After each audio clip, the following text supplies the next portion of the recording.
All right, my name's James and this is Adam. We're going to explain on how to get this insert for these latches out of here from the inside of the case.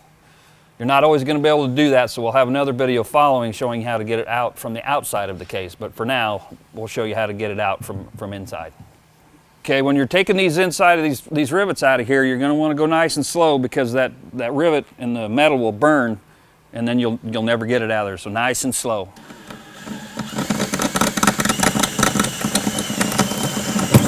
Sometimes you got to wiggle the drill bit around a little bit to get it out.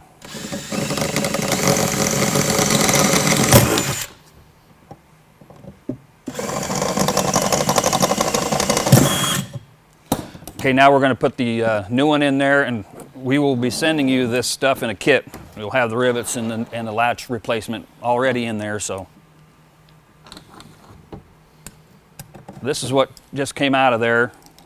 And most of the time when you need a new one, this is broken off. So we're going to put a new one in there for you. Sometimes it's going to be a two-person job too.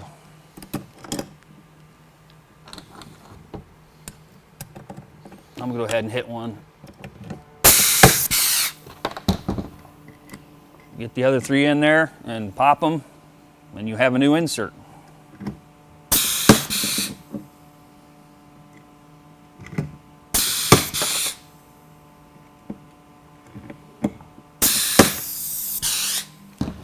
Okay, again, you're going to take these rivets out nice and slow from the inside. You're going to get that insert out of there. You're going to put that new one up in there, and you're going to put those small little ABEXs in there, pop it back on, and you'll have a new latch that will be in your case for life then.